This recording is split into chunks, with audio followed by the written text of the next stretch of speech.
Презентация жылжымай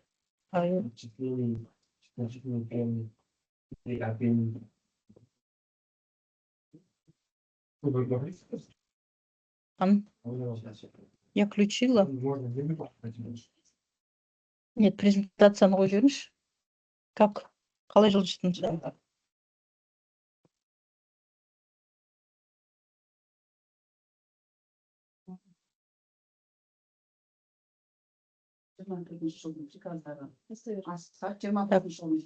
Қайырлы күн, әріптестер.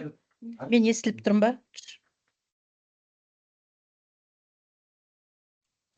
Қайырлы күн, саламатсыз ба, естіліп тұрсыз? Жақсы. Бүгінгі кешірім сұраймын, кішкене кешігіп қалдым.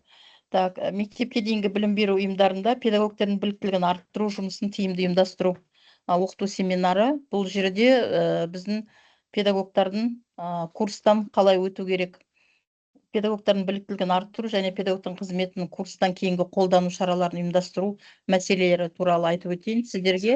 Бұл ең басты біздің жылда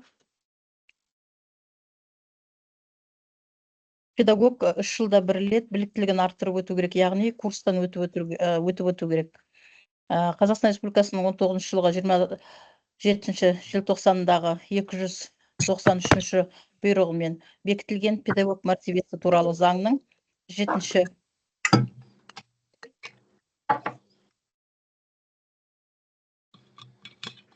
7-ші бабына сәйкес, мынау неңіз шығып кетті ғой тағы да. А что теперь мынау не кетпей жатыр, окошко?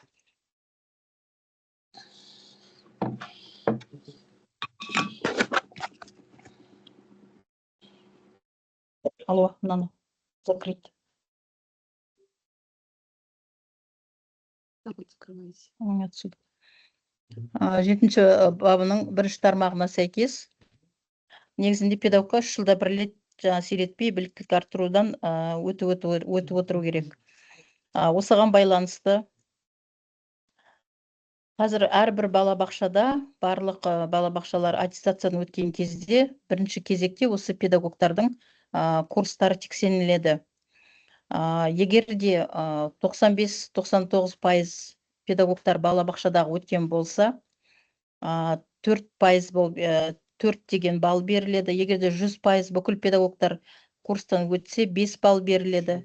Ал 80-94% өтсе, 3 балл, 80-нен төмен болса, 2 балл беріледі. Сондықтан курстан өту ол міндетті түрде. Және осы біліктілікті арту курстары қай жерден өтеміз жарамды, яғни бізде өткені курс өткізетін білім орталықтары өте көп, сондықтан да сіздер біліп жүріңіздер, қай жердің курстан өткен сертификаттары жарамды.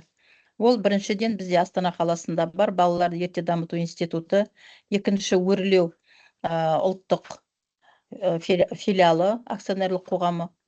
Одан кейін арнайы және инклюзивті білім беруді дамытудың ұлттық ғылыми практикалық орталығы, республикалық қосымша білім беру оқу әдістемелік орталығы, ұлттық ғылыми практикалық дене тәрбиесі орталығы, бұл жерде дене тәрбиесі мамандары өтуге болады. Өркен балаларды әл ауқатын арттыру институты, Назарбаев зияткерлік мектептері, бәріміз білетін, және Талап акционерлік қоғамы. Осы мекемелерден өткен курстардың сертификаттары жарамды. Естеріңізге сақтап жүріңіздер. Одан кейін білім беру ұйымдарында Қазақстан Республикасы білім және ғылым министрлігінің 2016 жылғы 28 қаңтардағы педагогтардың біліктілігін арттыру курстарын ұйымдастыру және жүргізу, сондай-ақ педагогтың қызметін курстан кейінгі қолдау қағидаттары нөмірі 95 бұйрығының орындалуына қатысты мониторинг жүргізілді. Жылда Астана қаласы бойынша осындай бүкіл білім мекемелерінде өткен курстардың мониторинг жүргізіліп отырады. Бұл жерде ең бірінші білім беру ұйым педагогтерінің біліктілігін арттырудың перспективалық даму жоспарлары болу керек, жыл көлемінде жүргізілуі. Одан кейін перспективалық жоспарға сәйкес өтінімдердің қажеттіліктердің болуы. Одан кейін үшінші педагогтердің курстарға баруы туралы білім беру басқармасының басшысының бұйрықтарының көшірмесінің болуы. Яғни қазіргі кезде курс өткен кезде сертификатпен қоса тағы да сіздерге екінші сертификат беріледі. Ол мысалы 2 апталық 72 сағаттық курс өтетін болсаңыздар, сол 2 сағаттық, 72 сағаттық курс өткен кезде қандай сіздерге бағдарлама бойынша жаңағы білім берілді, сол алған білімді курстың соңында сіздерге тест тапсырмасы арқылы қандай осы біліктілік арттыру курсынан өздеріңізге білім алдыңыздар, сол тексеру жүргізіледі. Қандай да бір жаңағыдай 100%-ға дейін балл алатын болсаңыздар, сол балдарды санайды. Негізінде білім мекемесіндегі қандай да білім мектепке дейінгі мекеме болсын, жылдың басында меңгерушіге педагогтар өтініш жазады. Мен осы биыл жаңа курсқа баруым керек. Егер де сіз 23 жылы өтсеңіз, 26 жылы оның мерзімі бітеді, яғни срогы 3 жылға ғана жарамды. Ал 24 жылы өтсеңіз, ол 27 жылға жарамды деген сияқты. Сол курсыңыздың 3 жыл толуына байланысты жаңа курстан өтуге өтініш жазасыздар. Бұл жерде әдіскер балабақшаның перспективалық жоспары жасайды. Жылда, оқу жылының басында биыл қандай жаңағы педагогтар курс өту керек, курсының жаңағы срогы сертификатını бітіп жатыр деген сияқты. Сондай перспективалық жоспар жасайды. Одан кейін сіздерден өтінім қабылдайды. Одан кейін ол өтінімнің жаңағыдай көшірмесін білім басқармасына тапсырып отырады. Білім басқармасына курс ұйымдастырған кезде әрбір балабақшаға, мысалы әдіскерлердің чатына жазады, осындай курс өтейін деп жатыр. Сәйкес ол жерде жаңағы жазады өздері мектепке дейінгі ұйымдағы тәрбиешілерге арналған, музыка жетекшілеріне, немесе дене тәрбиеші нұсқаушысына, немесе қазақ тілі мамандарына деп, ол арнайы жаңағы мамандар бар бізде, логопед, дефектолог, психолог, сол кісілерге арналған курс па, соның барлығын айтып отырады. Сол жоспарға сәйкес біз өзімізде жылда жаңағы оқу жылының басында белгілеген кім қай маман немесе қай тәрбиеші курсқа бару керек деген бізде тізім бар, ол перспективалық жоспарда сіздердің өтініштеріңіз бар. Сол арқылы кезек-кезек педагогтарды курсқа жіберіп отырамыз. Одан кейін білім беру мониторинг шеңберінде әкімшілік деректер нысандарын бекіту туралы Қазақстан Республикасының білім және ғылым министрлігінің 12 жылғы 27 желтоқсандағы 570 бұйрығына сәйкес ұлттық білім беру деректер қоры ақпараттық жүйесінің әкімшілік есептік нысандары бойынша педагогтардың біліктілігін арттыру курстарын аяқтағаны жөнінде тіркелу. Курс аяқталған сәттен бастап 5 күн жұмыс ішінде кешіктірілмей тіркеу керек. Яғни әрбір балабақшада өздерінің НОБД-сы бар. Сол НОБД-ға сіздер курсты өтіп келгеннен кейін, сіздерде ол НОБД-ған жерде жаңағы әдіскер жауапты ма, немесе жаңағыдай тағы да басқа балабақшада мамандар болады, секретары болады, хатшы болады, жаңағы іс қағазын жүргізуші кісі болады, осы НОБД-ға ақпараттар толтыратын. Сол кісіге беріп, курсыңызды аяқтаған туралы сертификатыңызды беріп, ол кісі сол жерде сіз курс өтті деп тіркеп жазып қою керек. Оның бәрі базада көрініп тұрады. Одан кейін ол жаңағы курсты өткеннен кейін балабақшаға келіп, сол курстан қандай да бір жақсы өздеріңізге жаңалық, немесе бір қандай да бір инновациялық технологиялар туралы білетін болсаңыздар, әріптестеріңізбен келіп бөлісуге болады. Бұл педагогтардың біліктілік арту курсы аяқталған сертификат көшірмесінің жеке іс парағына жаңағы тігілуі.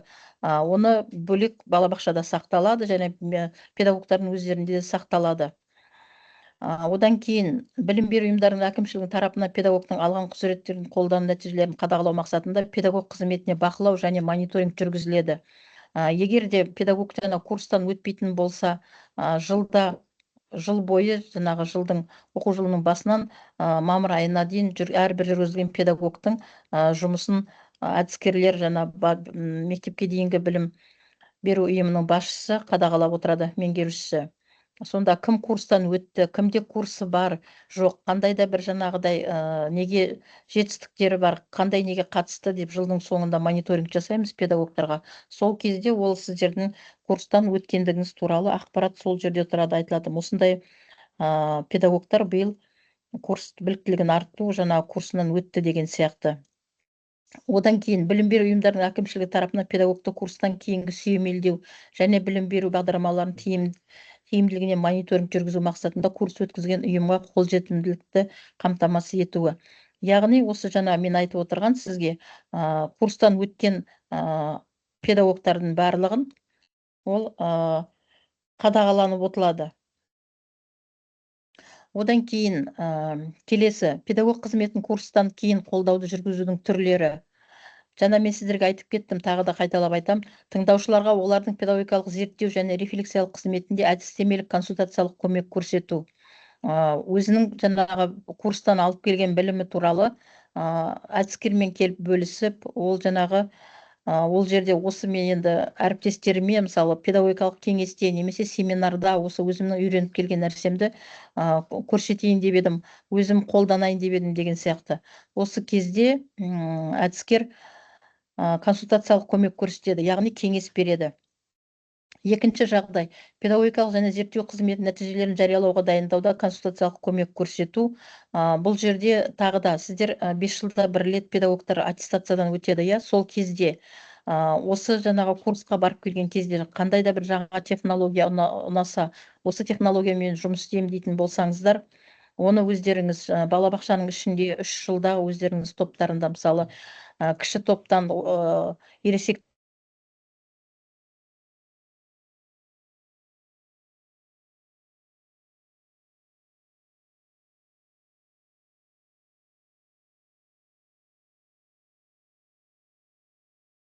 топқа дейін, немесе ортаңғы топта істейтін болсаңыз, ортаңғы ересек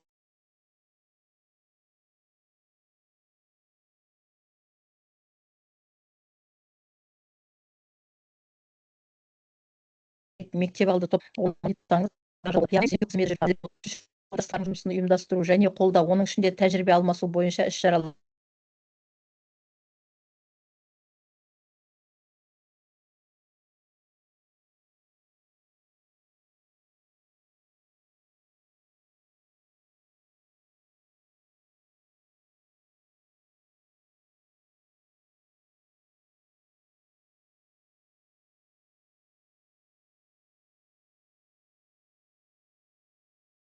келген инновациялық технологияңыздан шебер сынып көрсетесіз бе, немесе практикалық жұмыс көрсетесіз бе басқа педагогтармен. Бұл жаңағы тәжірибе алмасуыңыз болады өз жаңағы ұжымдағы педагогтармен, немесе басқа да қаланың балабақшаларының педагогтарымен. Осындай бағытта.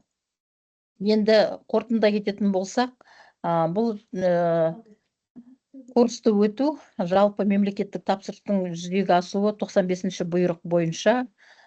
Қазір жаңа курстан өту, бұл 95-ші бұйрық, сол біліктілікті арттыру курсынан өту.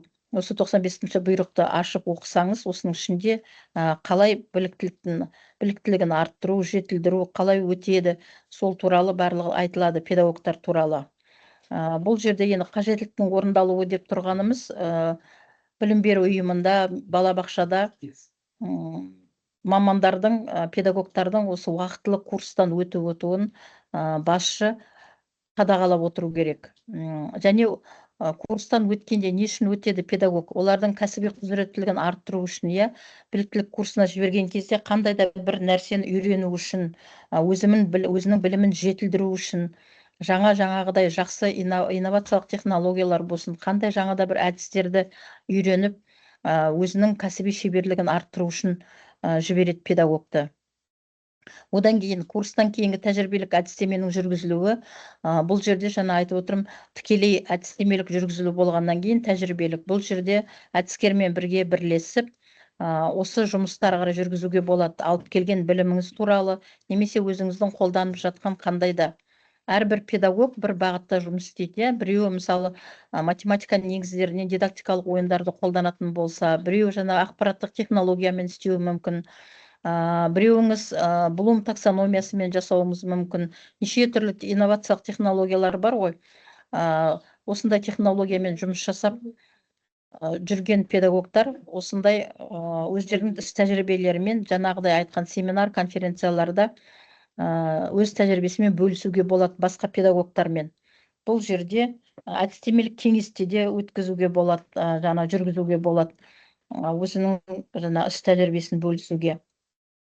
Бұл жаңа тағы да қайталап айтып өтем, қоғамда әр тұлғаның қызметтік өсуі дейді. Бұл яғни әр педагогтың өз тұрғысынан кәсіби тұрғыдан жетіліп әр уақытта өсіп өту керек. Біз әр уақытта педагогтар қосымша білім алып, білімімізді жетілдіріп отырамыз. Өздеріңізге керекті ақпарат алып отырасыздар. Ол баланың дамуына байланысты ма, ата-анамен жұмыс па, педагогтармен қарым-қатынас па, баланың психологиялық тұрғыдан дамуы ма, әртүрлі бағытта білімімізді жетілдіріп отырамыз. Сондықтан да курс өту өте маңызды. 3 жылда бір рет курстан өтіп отыру керек. Жаңа мен сіздерге түсіндіріп айтып кеттім, курстан не үшін өтеміз? Ол өзіміздің кәсіби шеберлігімізді арттыру үшін, яғни білімімізді жетілдіру үшін қажет. Сіздердің қандай да бір сұрақтарыңыз бар ма маған? Бәрі түсінікті ма курс бойынша? Қандай мекемеден өтетін, қандай немесе қандай да бір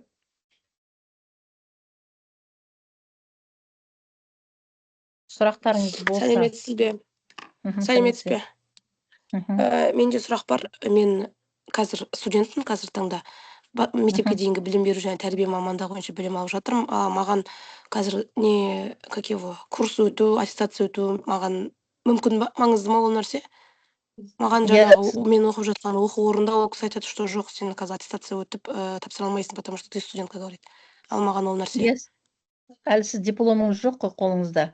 Сіздер дипломыңызды аласыздар ғой, сонда қайда оқисыз? Осында Астана қаласында білім алып жатырмын. Жоқ, бұл мен екінші мамандығым. Колледж ба, университет па? Высшее образование. Высшее. Высшее образование, да?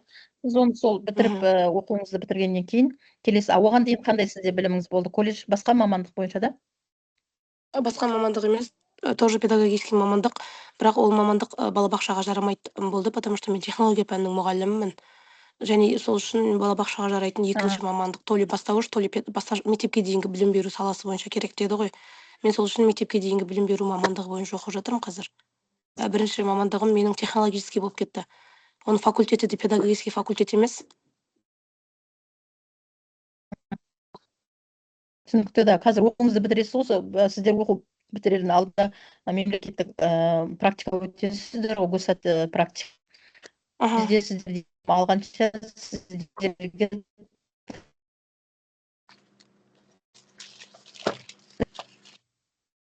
тапсырады. Сол жаңағы 2 жыл оқисыз ғой.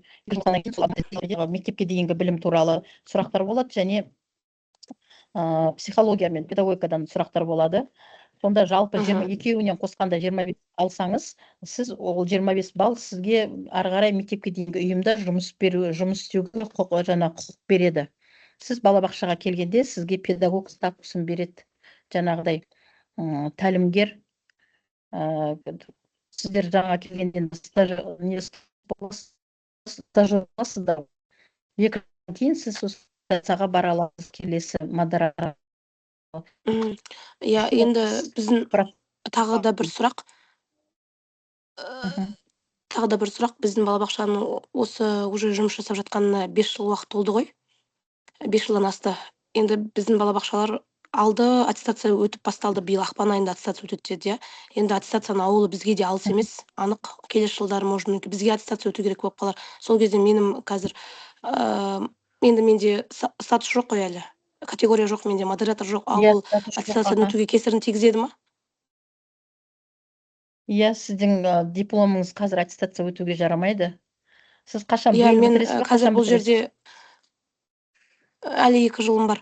Мен қазір Бектурова филиалының заведующиймін ғой. Мен енді тәрбиеші емес, мен қазір мұнда заведующий отырғасын, енді аттестацияға кейін кесірі тиеді ма бұны деп отырмын.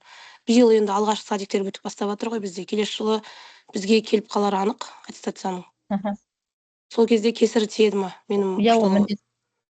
Иә, сізге тиеді. Сіз өзіңіз басшы болсаңыз, сізге басшы емес құрылтайшы болу керек қой, учредитель. Басшы болсаңыз, сізде жаңағы категория болу керек, санат, біліктілікті арттыру курстары болу керек. Сондықтан да сізде учредитель болған дұрыс та, учредительде ол жаңағы курста, санатта сұралынбайды. Ол жерге сізге жаңағы меңгеруші или меңгеруші болмаса әдіскер біреуді алу керек, жаңағыдай санаты бар, мектепке дейінгі білімі бар. біз Айда Меңгеруші ханымның тікелей алсаңыз, меңгеруші. өз садигіміз ғой. Біз франшиза емес, біз Иә, Айда ханым тікелей өз садигіміз. Аха. Онда өйткені тәрбиешісіз ғой сіз, иә? Меңгеруші. Меңгерушісізді сізге Иә. меңгеруші болуға болмайды, өйткені меңгерушіде категория болу керек. Педагог эксперт қана бола алады меңгеруші. Сізде әлі педагог статусы да жоқ. Одан педагог статусынан кейін екінші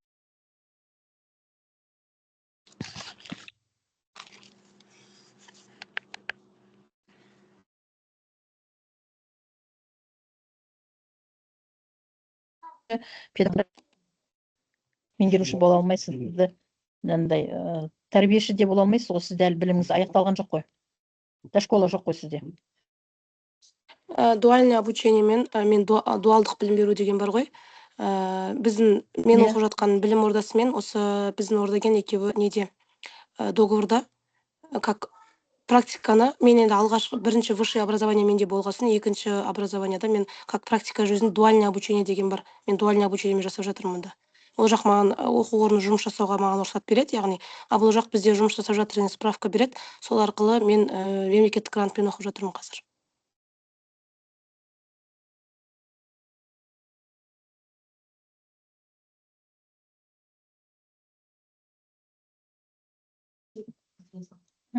Посетите. Меңгеруші дейді біздің осы ардық. Алло? Сіздер қатып жатсыздар, сіздер жақта. Интернет естілмей жатыр.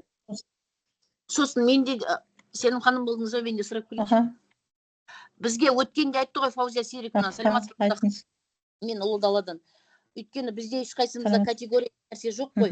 Жаңа аттестациядан да өтетін кезде ертең олар между садиктің арасында өткіземіз деп еді. Өткізді ма, өткізеді ма педагог?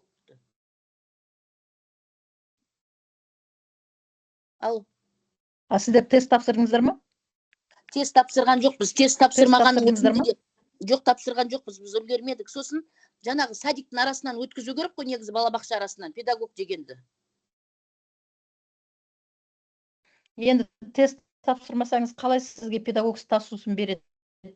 Сіз тестіңіз болу керек қой тапсырған. Жаңа мен айттым ғой 25 балл алу керек деп. Ол балабақшада жұмыс істеуге құқыл береді. Ол жас мамандарға жарайды 2 жылға, 3 жылға. Егер де сізде ол 3 жылдан жоғары болса, педагогикалық стажыңыз, онда сізге ол педагогтың несі жарамайды. Сізде уже кем дегенде модератор болу керек. Сосын жаңағы ол жас мамандарға жарайды 2 жылға оқу бітіріп келіп. Өрлеуден сертификат жарай ма, жарамай ма? Жарайды, өрлеудің. Жаңа мен сіздерге айтып өттім ғой. Мен соңында кірді мен. Білім акционерлік қоғамы, арнайы және инклюзивті білім беру дамытудың ұлттық ғылыми практикалық орталығы, одан кейін республикалық қосымша білім беру оқу әдістемелік орталығынікі, ұлттық ғылыми практикалық дене тәрбиесі орталығы, өркен балалардың әл-ауқатын арттыру институты, Назарбаев зияткерлік мектептері, Талап акционерлік қоғамы, осы ұйымдардың міндетті жазып отыр, біліктілікті арттыру курстарын өткізетін ұйымдардың тізбесі деп. Осы мекемелерден курс өтсеңіздер, осылардың сертификаттары жарамды. Жоқ, мен сертификат өтіп қой. Саламатсыздар, мен сұрағым бар еді. 25-те сертификат білім өрлеуден өттім, сосын ұстаз мерейінен де болады ғой, да, өтеді ғой. Сіз дұрыс естілмей тұр даусыңыз. Ұстаз мерейі де өтеді ғой да, болады ғой. Ұстаз Мерейі, ол не дамыту орталығы ма? Иә. Республикалық. Сіз потом сосын чатқа маған түсіріп жіберіңізші неңізді, сертификатыңызды көрейін. Хорошо, жарайды онда. Тағы сұрақтар болса, курс туралы. Сосын мен мақаланы шығардым өткенде. Роза ханым, 25-те мақалада жазғыздым ғой. Жаздым.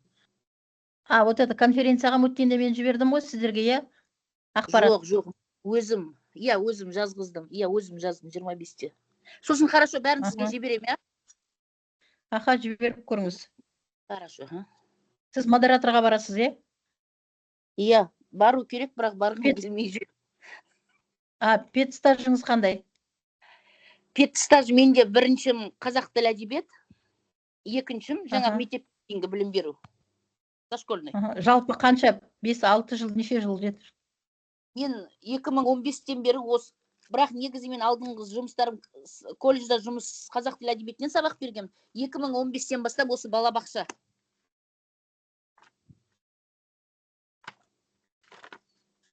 Екі 2015-тен балабақшадамын. Естілмей қалды. Қатып қалды.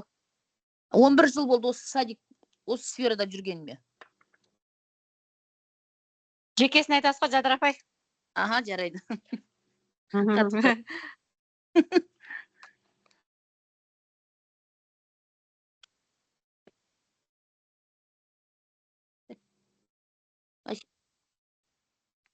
Интернетте ұстамай қатып қалды.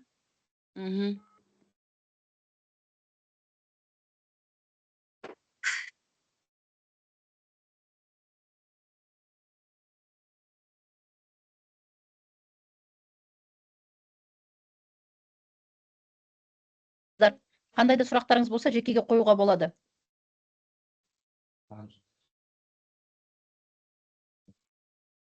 Осы курстарды өткізетін ұйымдарды мен қалай байланысуға болады? Оны жаңағыдай әдістемелік неге әдіскерлердің чатында бізде не жіберіп отырады, хабарлама. Осындай курс өтейін деп жатыр деп. Сол кезде біз сіздерге жібереміз. Және жаңа хабарлар жіберіп отырамыз. Сол уақытта сіздер балабақшадан барып қатысасыздар. Немесе осы Ордагеннің балабақшалары қала бойынша қанша балабақша бар, соларды біріктіріп, жаңағыдай онлайн өткізуге болады, келісіп, өрлеумен. Қанша адамда курс жоқ осы балабақшада, қанша жұмыс жасап жатқан стаждарыңыз бар, кімге курс керек, сол туралы жазыңыздар чатқа жекеге. Сосын жаңа өрлеумен, жаңағыда басқа балаларды ерте дамыту институттарымен хабарласып, қандай да бір немен курс ұйымдастыруға болады. Жаңағыдай онлайн өтесіздер, сертификат аласыздар. Бірақ енді олардың барлығы ақылы болады. Өздеріңіз төлеп оқисыздар. Ол жаңағы сертификат сіздерге 3 жылға жарамды. Аттестацияға барған кезде міндетті түрде керек сіздерге. Өздеріңіз аттестация өтетін болсаңыздар, балабақша аттестация өтетін болса да, бәрібір сіздерге курс керек. Ол сіздердің білімдеріңізді жетілдіріп отыру үшін. Түсінікті да? Солай бәріміз тесттен өтпегендер солай істесек болады екен.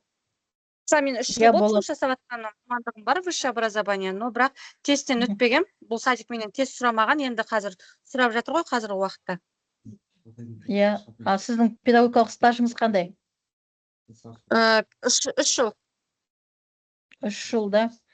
3 жыл болса, уже тапсыруыңыз керек. Сіз уже модераторға баруыңыз керек. Ол үшін жетістік керек. Семинар, конференцияларға қатысқан, өзіңіздің жетістігіңіз болу керек, қандай да конкурсқа қатысқан, балалардың жетістігі болу керек, жаңағы баяндамаларыңыз болу керек, семинар, конференцияда қатысқан, выступать еткен, курсыңыз болу керек өткен. Соның барлығы сіздердің папкаларыңызға салынады. Модераторға барғанда тест тапсырасыздар, ол жаңағы мектепке дейінгі жалпы мемлекеттік стандарт бар ғой біздің, сол стандарттан келеді, үлгілік оқу бағдарламасына, үлгілік жаңағы оқу жоспары және психология тұрғыдан сұрақтар келеді. Сол сұрақтарға жауап беріп тест өтесіздер. Ол тест өткеннен кейін барып, сосын екінші этап ол сіздердің жаңағы құжаттарыңыз, портфолио деп айтамыз ғой. Сол портфолио ол 32-ші бұйрық 28 ақпанда 25 жылы шыққан. Соны ашып қарасаңыздар, аттестацияның положениесі бар, ережесі оқып, қандай категорияға барған кезде қандай балл алу керек. Ол жерге сіздер ұйымдастырған іс-әрекет өткізесіздер. Аттестацияға 5 жылда бір рет өтесіздер ғой. Сондықтан да 5 жылға жаңа әрбір жылда бір ашық ұйымдастырған іс-әрекет өткізу керек. Соның жаңағы бағалау парағы болады. Ал егерде педагог жаңағы экспертке баратындар, олардан уже қалалық комиссия келіп тексереді. Модераторға іштей жаңағы өзіміз әдіскерлер барып қатысып, ұйымдастырған оқу қызметіне қатысып, сіздің жаңағы құжаттарыңызды жинауға нетуге көмектесеміз. Ол ұстаз портфолиосына жүктеледі барлығы. Биылғы жылдығы уже барлығы жүктеліп өтті. Енді алдағы уақытта олар тестқа дайындалады, уже февраль осы тест ашылады деп жатқан. Биылғы жылға сіздер бұрын жылына 2 рет етті, көктемде, күзде. Қазір бір-ақ рет қылып қойды да, осы көктемде өтеді. Мен сіздерге өзім жаңадан келіп жатырмын. Өткен сіздерде ұстаз портфолиосы енді жасақталып жатыр. Педагогтарды тіркеп қойып жатырмыз. Бірақ ол жерде сіздердің жаңағы курстарыңызда ешқандай жетістіктеріңізде жоқ. Жаңағыдай жетістік болу керек аттестацияға бару үшін, тек қана тест тапсыру емес, портфолио болу керек полный. Критерия бар өзі өткізетін аттестациядан. Сол критерияға сәйкес болса да құжаттарыңыз, сонда ғана өтесіздер. Өткен тест 1 жылға жарамды. Биыл ертерек жаңағыдай тестқа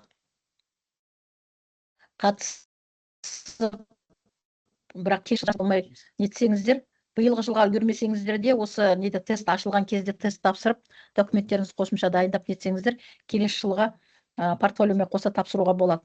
Бірақ та келесі жылы тағы қандай өзгеріс, биыл тағы да өзгерістер енгізіліп жатыр. Келесі жылы тестті ертерек өтіп қойып, ол келесі жылға жарамсыз болып, қайтадан тағы өтіп жүрмеңіздер дегенім ғой. Жақсы, түсінікті, күшті түсіндірдіңіз. Жақсы. Аттестация, педагогтың аттестациясы бойынша тағы да сосын алдағы уақытта сіздерге семинар өткізем. Қандай құжаттар болу керек, не болу керек. Мен сіздерге пока курс туралы айтып жатырмын. Жекеңізге жазсақ болады ғой,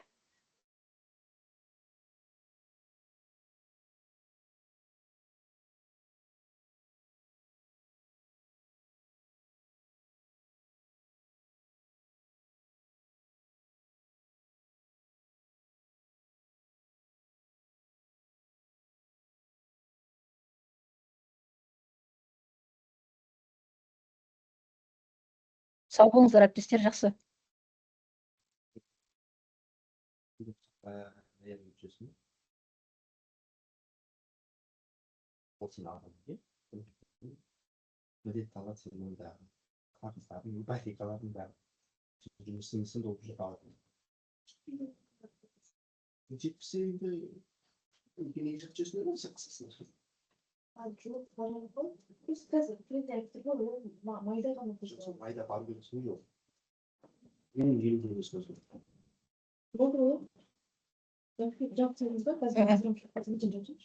Жоқпын. Мен мышкамен үйреніп қалғанмын. Ноутбукпен ыңғайсыз маған. Сіз не, жаныңыз жүрсіз? Айкемді лақтырдыңыз?